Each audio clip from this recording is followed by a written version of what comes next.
In this week's episode of Coach2Scale, I'm joined by Brent Holloway. He's the CRO and co-founder of SaaS Sales Advisors. Their focus is to help companies double their revenue without doubling their sales force.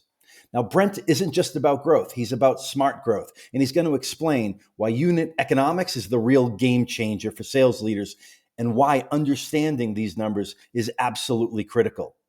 He even built a sales productivity tool to help leaders pinpoint which levers to pull and when, and he's going to share them, so tune in. Now, get ready to challenge the status quo and enhance your strategy with the insights Brent will share. But please, please, please don't keep these insights to yourself. Share your favorite takeaway on LinkedIn and make sure to subscribe to our Coach2Scale YouTube channel to join our growing community. Let's take our coaching skills and our leadership skills to the next level together. Let's go. Welcome to Coach2Scale, how modern leaders build coaching cultures. I'm your host, Matt Benelli. Join me as we build a community of like-minded professionals who share the belief that effective coaching improves the performance of every team member. Our mission is to help leaders become better coaches. The Coach2Scale podcast is sponsored by Coachum, the world's first AI coaching execution platform that leverages evidence-based coaching to increase quota attainment. And with that, let's get started. Today's guest is a sales leader, advisor, author, and sales productivity expert.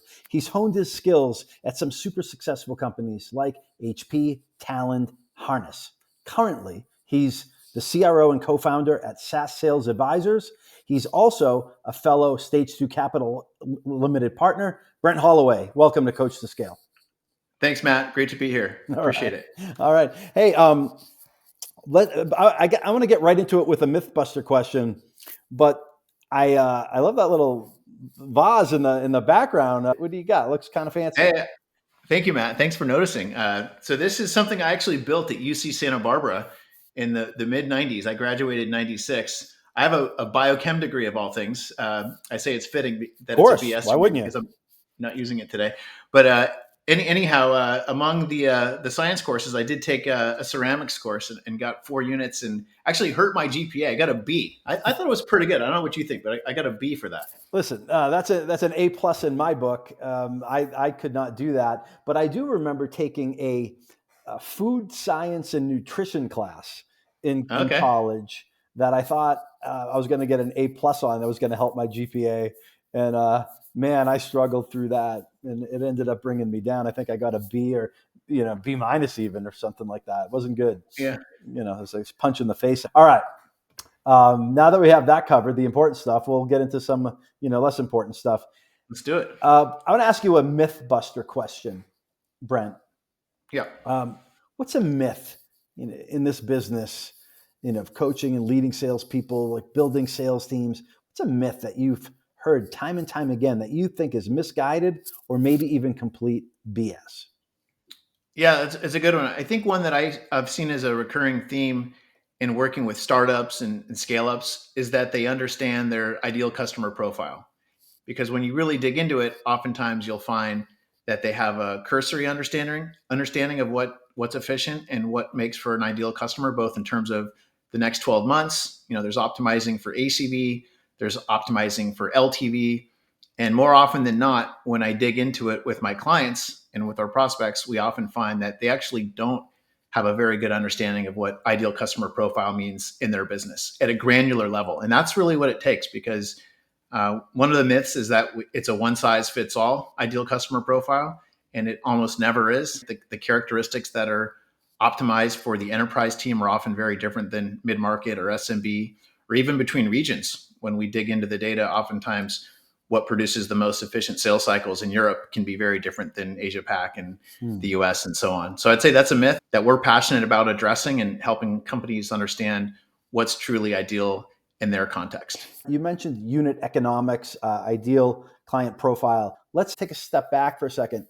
What's unit economics in the context of what we're talking about?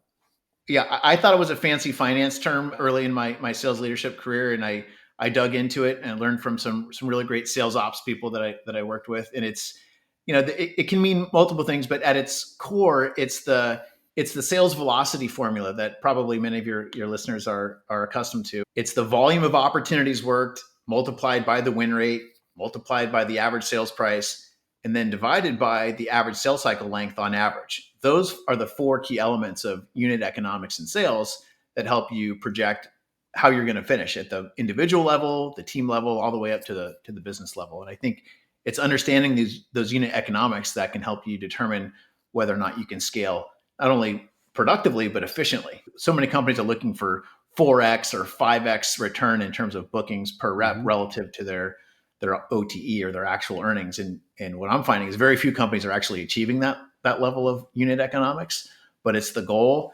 And drilling into the data is a good way to figure out what works consistently, where are there patterns of positive unit economics. And equally important, a lot of companies continue to chase that shiny object or what looks like an ICP, but it's not. And they consistently have 10% win rates in some of these scenarios. It's just highly inefficient. And sometimes it's because they don't know. They haven't seen the data. They haven't quantified why that continues to happen over and over. And when they see it, they can then adjust their time and resources to those scenarios that are more efficient. All right. So E equals MC squared for SaaS salespeople, right? Essentially, physics for sales. Yeah, it might sound really scientific. It's relatively basic math, but it can get fairly complex when you start to apply that sales velocity formula to different teams, and then you start to factor in different ideal customer profile characteristics. Yeah, there's a fair amount of math, but you can do the basics with a spreadsheet or a pen and paper and start to analyze, where are you consistently efficient or inefficient? And I think it's something that certainly CROs and sales leaders, but even down to frontline sales leaders need to understand unit economics so they can kind of map out, are they spending their time on the opportunity types that have a high probability of getting them to their annual quota? Yeah, I mean, I remember my first sales job. Before I got into technology sales, I was with Fidelity Investments. And I had, his name was Don. And Don started every meeting by saying, it's not all about the numbers, but it's all about the numbers. So let's talk about the numbers.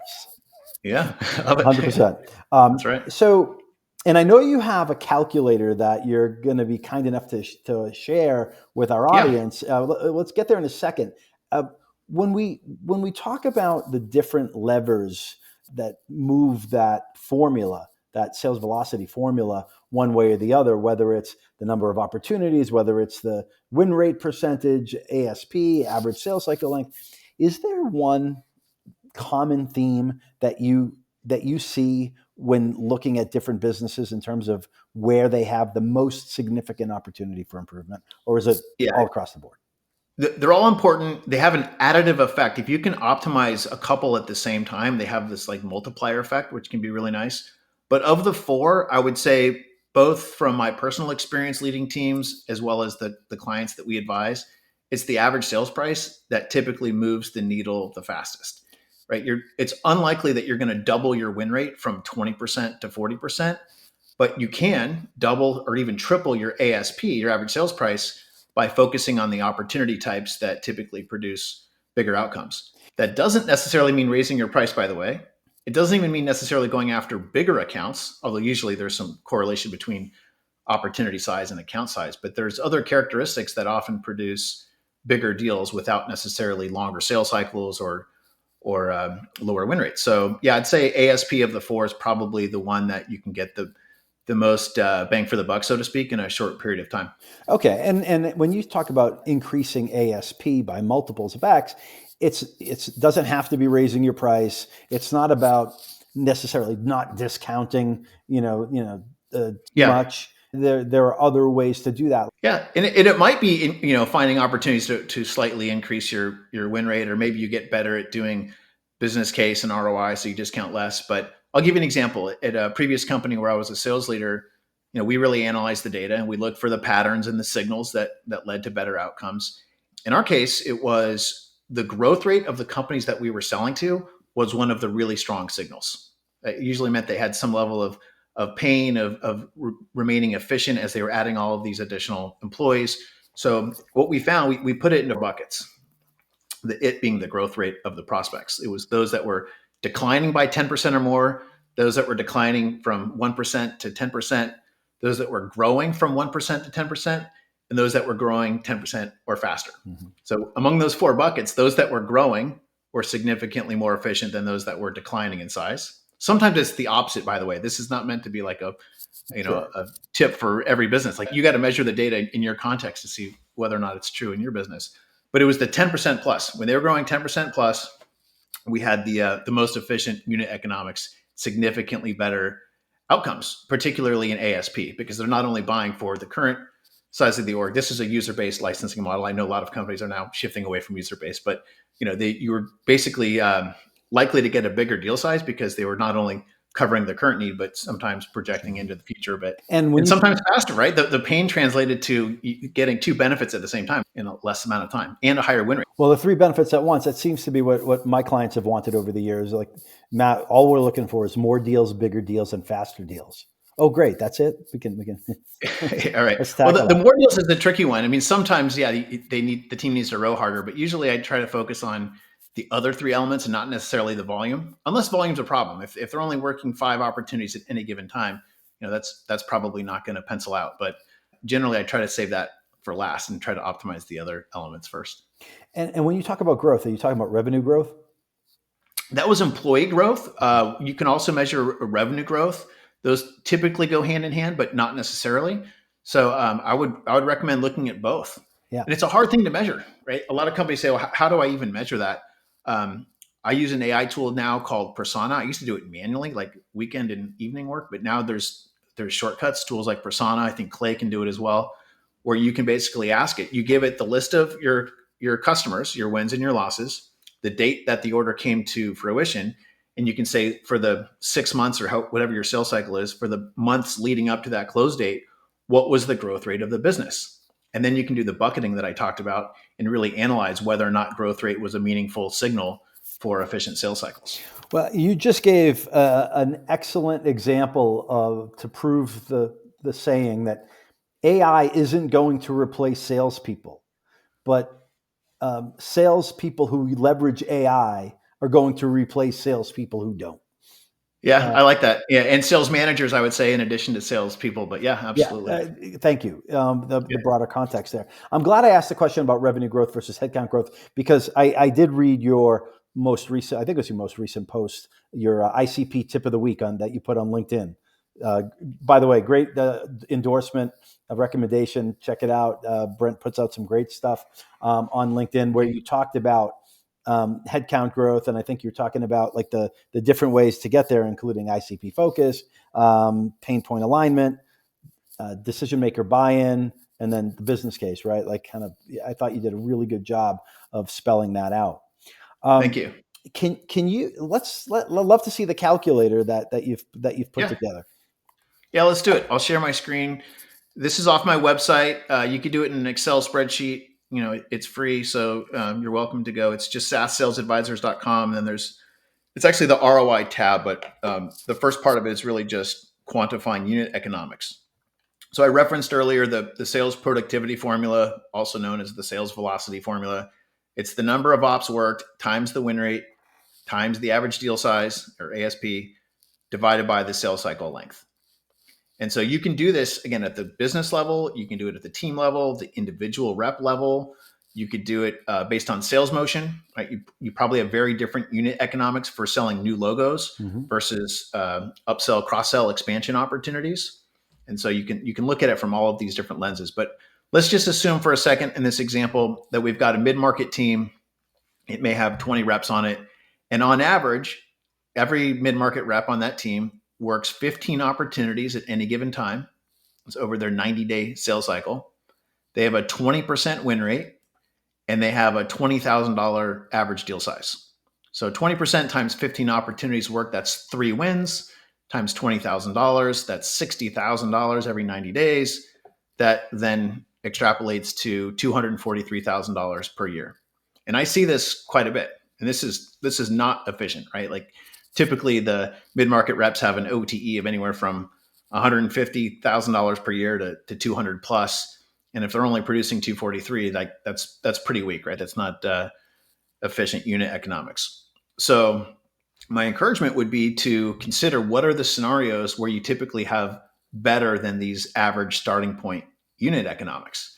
As I referenced earlier, I typically start with the three that are not based on volume. I'm assuming they're already working their tails off and working hard. So let's find the other elements where we can get improvements. So in this example, doing the deep dive of data based on employee size, based on industry, based on the growth rate of the business. And I shared earlier, how you can do that. I'd take a look at how you perform against various competitors, against various incumbents, which is different than competitor. It's like the installed base technology that you're looking to displace, and lots of other ICP or account characteristics. Lead score, intent score can be a really good indicator of what is more likely to convert at a faster rate. So there's a lot to kind of blend into that. But once you find those patterns, you may find that there are scenarios where you can consistently get a 2% better win rate. So you go from 20% to 22%. You'll notice we're still working the same number of opportunities here. An ASP that could go from, let's say, 20,000 to 36,000. That's a pretty healthy jump in ASP, but I've seen examples play out that look just like this. And the sales cycle length may be slightly faster, right? Despite the bigger deal size, when you find these scenarios where there's a better product market fit, you might actually reduce your sales cycle length by 5 days on average. Okay. So just those three inputs more than doubles the productivity of the team from 243 to 510 per rep per year. And so that's what we do. Like we're passionate about helping companies understand this better in their context, and then getting granular on those scenarios where they can get these improvements in the unit economics. And so if I'm looking at that and I come in, let's say I'm brand new. I'm brand new to leading this team, and I'm working with you, and we're looking at this sheet right there. And I say, okay, great. How do we get there? Like, so it's easy to say, well, you just need to increase your win rate by 2%, right. Grow your average sales price by whatever, 50%, and take 5 days off your average sales price.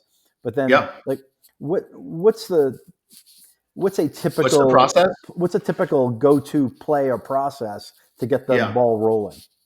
Yeah, so the play that we do is a deep dive of the data, because you're right. You can make anything look good in a spreadsheet. I can build a business plan that does the triple, double, and takes a company to unicorn status in 5 years. But it's the how. So I'm glad that you asked the question. The how is a deep dive into the historical wins and losses. Hundreds, thousands, maybe even tens of thousands of rows, depending on the size of the business. Or we do a lot of groupings. The first iterations of this were done in Excel spreadsheets with massive pivot tables and lots of slicing and dicing. We built a platform that makes that easier. But even in a spreadsheet, you can start to do some analysis by industry, by employee size buckets, by competitor, by intent score, by use case. If you have it, is another really good criteria to analyze the efficiency. And then you'll find patterns, right? And this does not necessarily require sales ops engagement. If you've got a data science team or a sales ops expert, they can certainly help and make it easier. But even with basic Excel skills and your historical wins and losses from your CRM system, you should be able to find patterns and trends where you consistently see unit economics that look more like this instead of like this. And then what's not showing on the screen, but super important, is what are the scenarios where you consistently get terrible unit economics, and yet your sales team continues to do it over and over again. Like the deals that have an ASP of, let's say, $5,000 and a 90-day sales cycle and a 12% win rate. Right? This is an average of 243, which means there's a lot of sales scenarios that are less than the average, right? And so it's really important to identify not only what works, but what are you consistently doing that doesn't work, and either stop doing it or find a way to work those opportunities in a more efficient way. You might have to increase your minimum order size. You might have partners that are willing to take on some of those lower end deals because they can sell them profitably with their other services or products.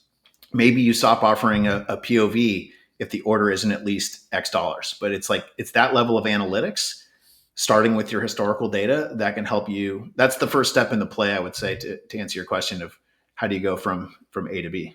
And you got to know the numbers. You got to know your numbers for your business, right? What do you say to that? Let's call it a new sales leader. He or she's in there. They got the battlefield promotion, Brent. You know that one, which is, hey, you did a great job selling last year. Congratulations, you're a manager now. Yeah. Thoughts and prayers. Yeah. And they're not working for an organization that has it down like this, right? Like it's not a sophisticated sales team. What do you say to somebody like that who reads this, they're drooling over it, they want to take the first step? You know, obviously we'll talk in a little bit about how they can reach out to you, but if they're just going to try to figure something out themselves, what do you tell them? Yeah, roll up your sleeves and do it. It's not that hard. And just because your company hasn't done it before doesn't mean you can't be the first to show the business that with a little bit of science and math, you can help the business be more efficient. So yeah, whether it's this or a spreadsheet, like it's really not that hard to at least do the fundamentals of this, and you'll be better as a result. Awesome. And so I didn't mention it, and I meant to mention it up front, but I'm going to mention it now because I remember reading your book. You co-authored Sales 2.0, Improve Business Results Using Innovative Sales Practices and Technology. You co-authored that with our friend Annika Seeley. Yeah. And if you had to write another chapter, an update to that Yeah. book, what would that chapter be? Yeah, so it was a great experience. It was 2008. Annika has been like a mentor to me. She's really sharp and she has a great story, as you know. Mark Benioff's manager at Oracle in the I think late '80s, early '90s, and she's really really sharp and she's been good to me. I would say the fundamentals of that book are still true today. At the time, it was heavily focused on like inside sales and leveraging inside sales, or what's now evolved into commercial sales in more efficient ways. And I think that's still very true for a lot of companies. Obviously, it's not as novel now because I think a lot of those principles have become more mainstream in a lot of technology and even non-tech companies.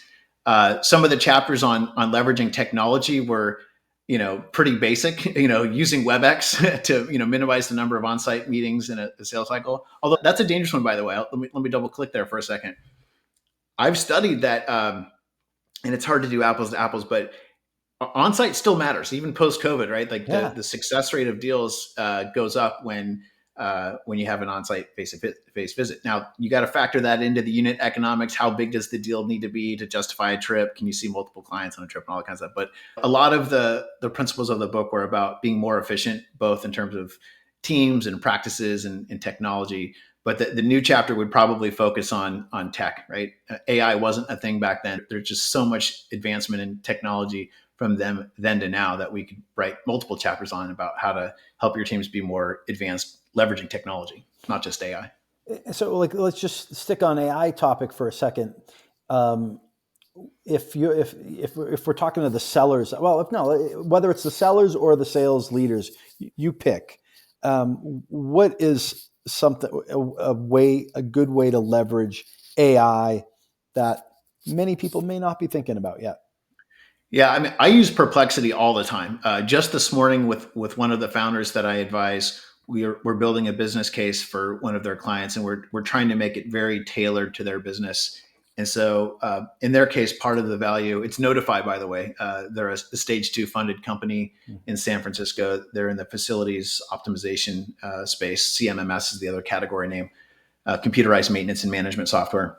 But we were using Perplexity to tailor the ROI to their specific scenario. Part of their value of their product is to lengthen the amount of time that assets can live so that the average depreciation expense is less on an annual basis. Well, what are the average assets of 3 major categories? Long-term, medium-term, short-term.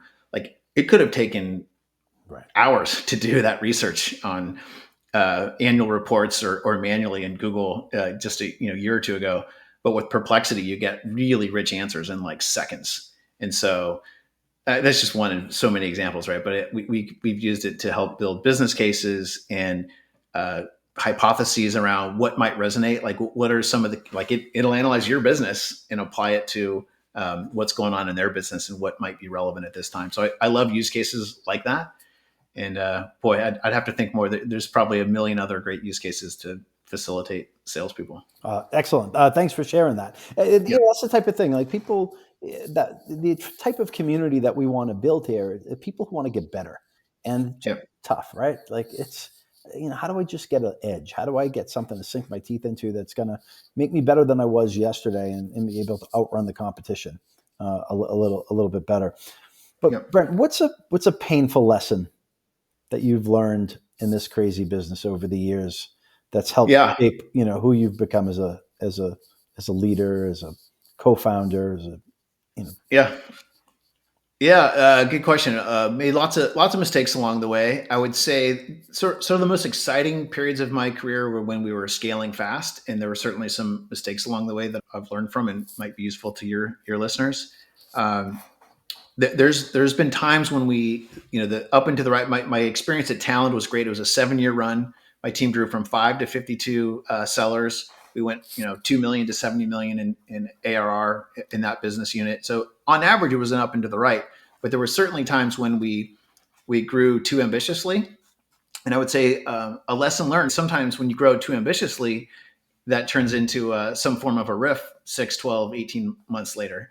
And so, bad on me. Like at times I was overly ambitious, what I thought we could accomplish, and got ahead over our skis a little bit. And then we had to make a correction. I think looking back, there were times when we scaled fast and we didn't make corresponding investments in the SE ratio or leads. We just threw heads at the opportunity to grow faster. If I had that opportunity again, I'd want to make sure that we were balancing the headcount growth with all of the supporting resources and corresponding investments to make sure that those new people were set up to be successful. Otherwise, it's one of those spreadsheet things where you can make it look nice on a spreadsheet, but it starts to get unrealistic and then doesn't pan out.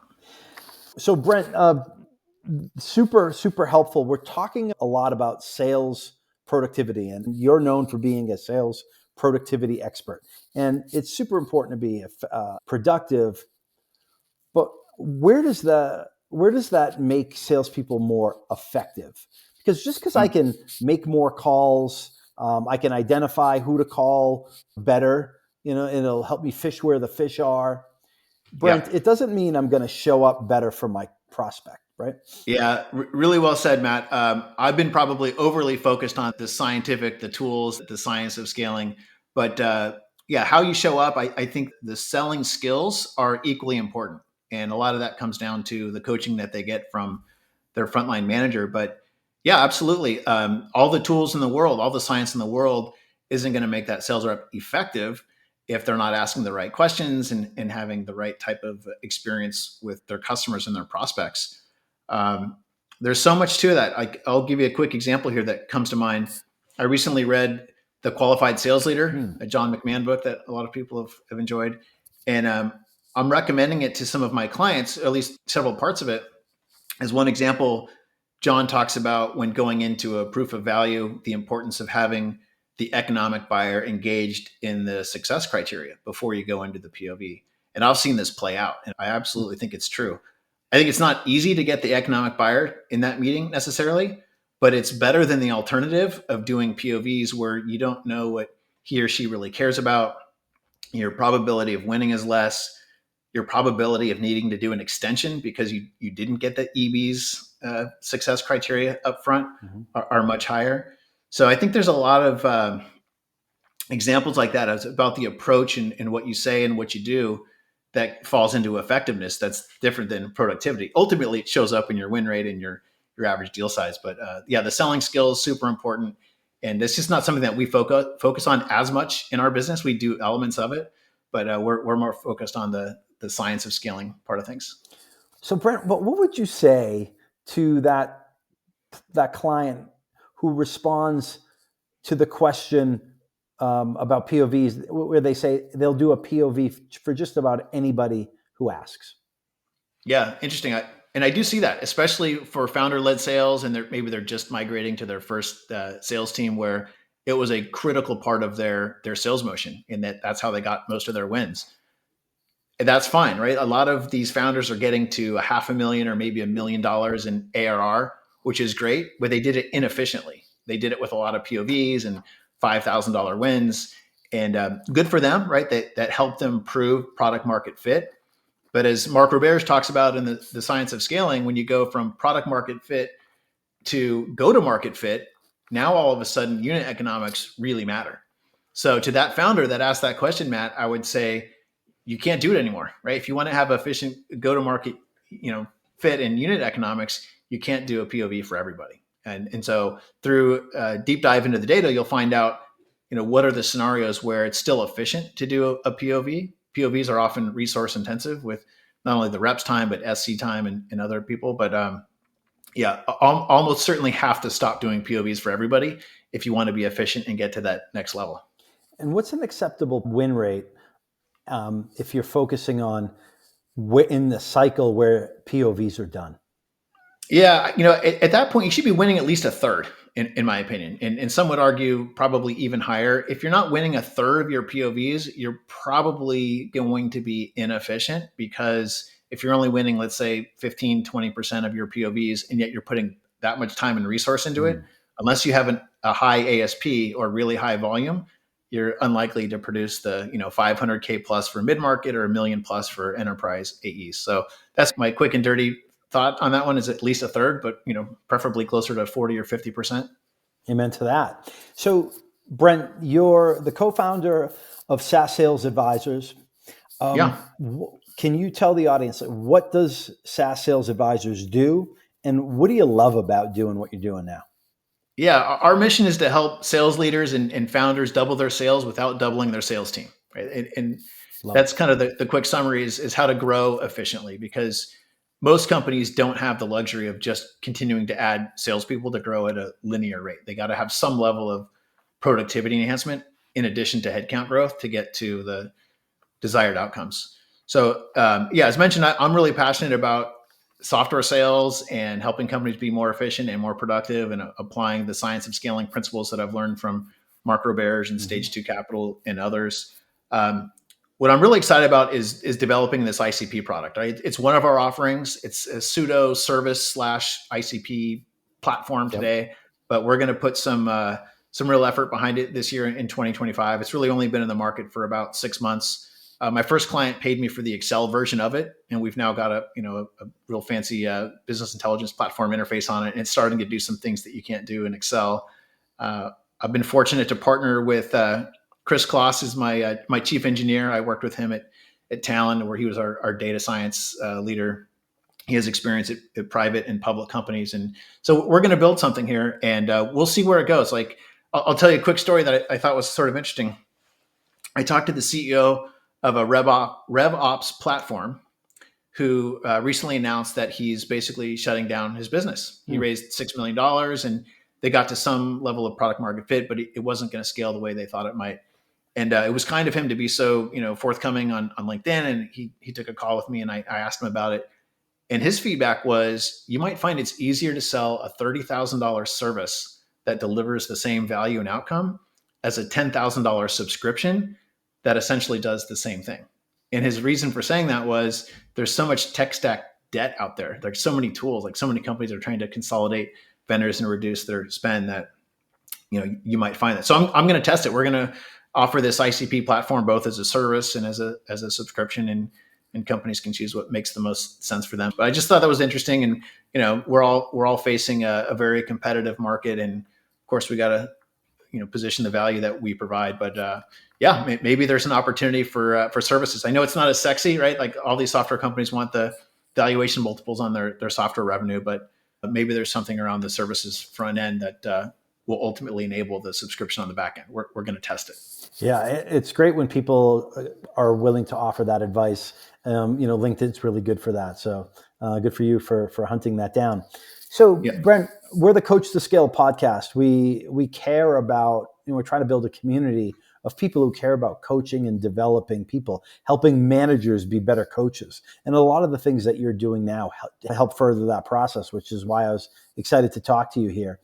But usually people who care about coaching and developing and scaling, they had that behavior modeled for them. It was ingrained in them over time. Who's somebody whose coaching has had a big impact on who you are and what you do? Yeah. Okay. Well, so I'm 50 now. This goes back a ways, but I'll go back to my. Well, I'm 50. I'm a little, 53. But how come I have gray hair and you don't? I have a little bit. It's coming in. And the bald spot's getting bigger every day too. But I'm going to go back to my high school coach. I mean, Coach Benny Pierce and Ray Goni, a couple amazing coaches. Coach Pierce passed recently, but he was amazing. What what I think I picked up from him that applies to business and in life is just like the discipline, the fundamentals.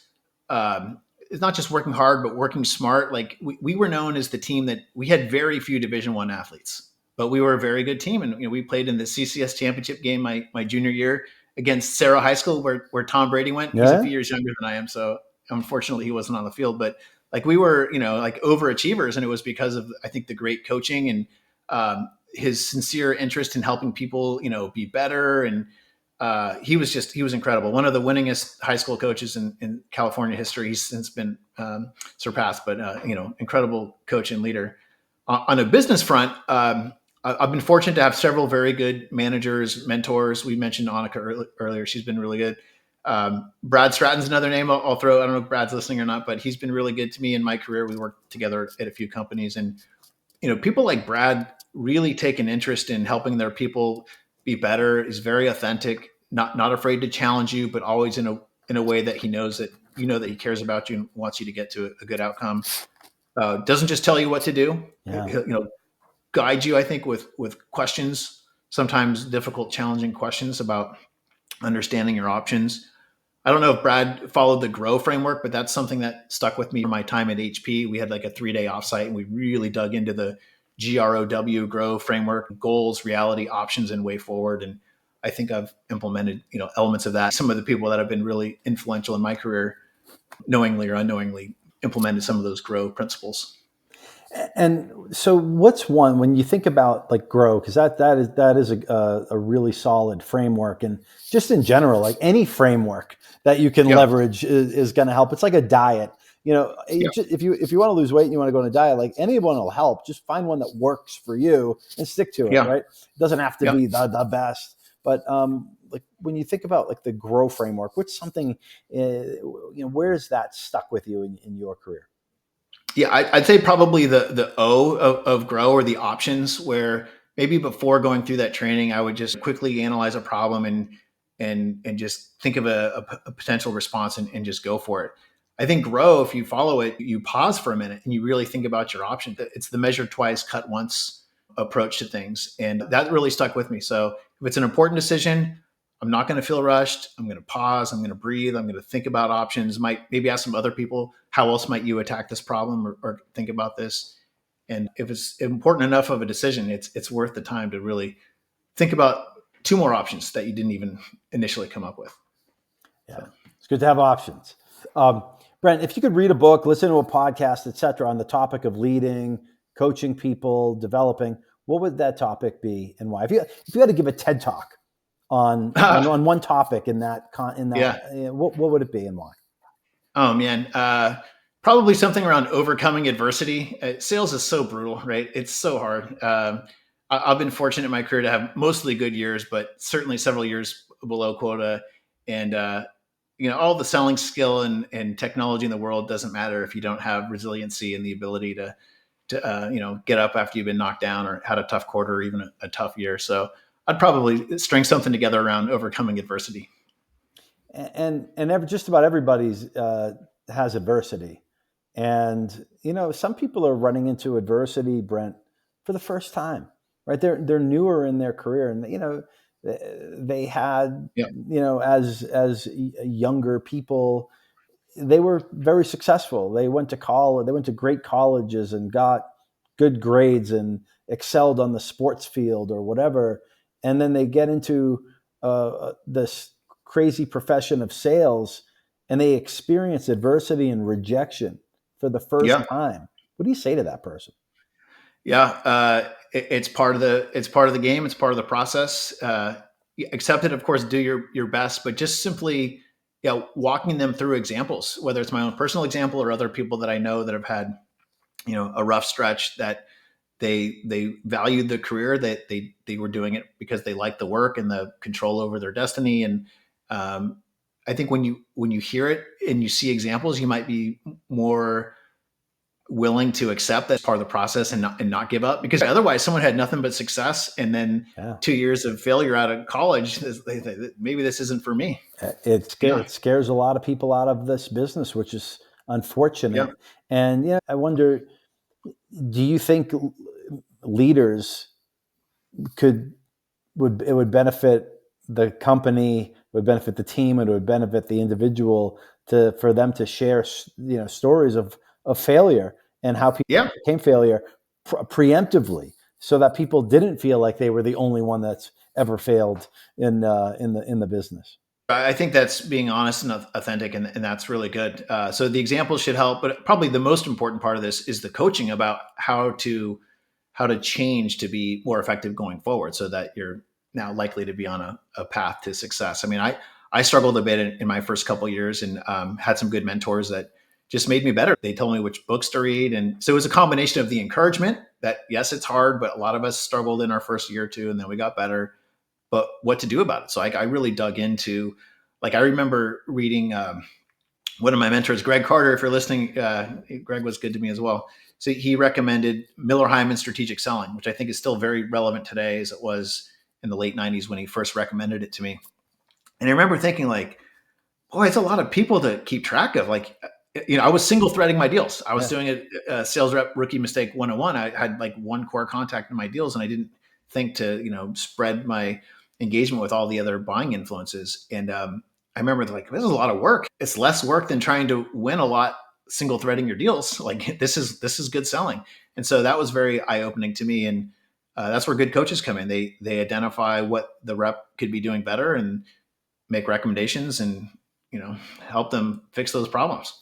You were diagnosed with OCD, one contact disorder. 100%, 100%. Yeah. And thank you, Greg. I mean, who knows, like, if he hadn't given me that advice and I hadn't read that book and started applying it to my selling when I was an individual seller, who knows, maybe I would have had another bad year and then found something else to do with my career. So there's a lot of, pivotal points along the way. Well, look, when you think about the traditional methodologies that are out there, Miller Hyman, spin selling, Sandler, they've all lasted the test of time. I mean, the new stuff comes out that basically says what the old stuff said. Yeah. Salespeople who follow a system are 80% more likely to hit their number. Those who don't follow a system. It doesn't say what type of system you need to follow. It just says just a system. Yeah. So for consistency, I think that's huge. A quick thought, if I may, Matt, on that one is with some of my clients, and this was invented by Richard Savage, who was on my team at Talon for many years, but he came up with this concept of road to club. And it was basically the inputs that have a high predictability of leading to, the desired outcomes.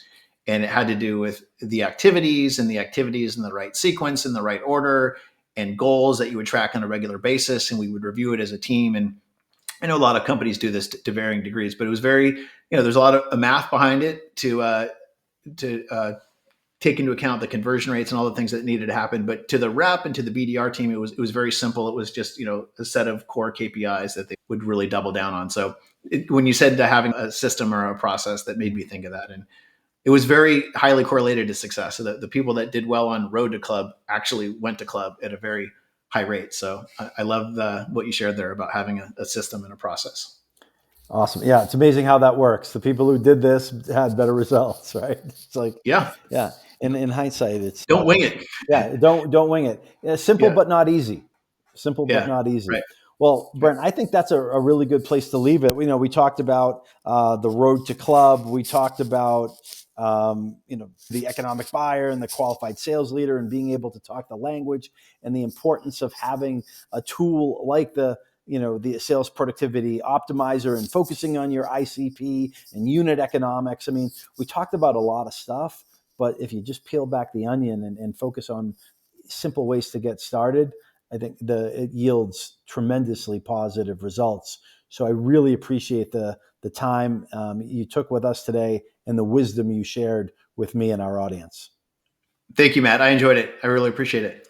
Awesome. So thanks again, Brent. And for everyone out there, thanks for watching. Thanks for listening. Wherever you consume your podcast, let us know what you like. Let us know what you don't like. But most importantly, let us know what you'd like to see and hear more of. Our mission is to help sales leaders become better coaches and to give you the tools, the techniques, the ideas, the inspiration to do what you're doing just not only a little bit better, but more importantly, a little bit easier. Right? And make your job more enjoyable. So thanks everybody that's out there. And until next time, coach them if you want to keep them. We hope you've enjoyed this episode of Coach2Scale, how modern leaders build coaching cultures. For show notes and other episodes, visit us at coachem.io. That's COACHEM.io.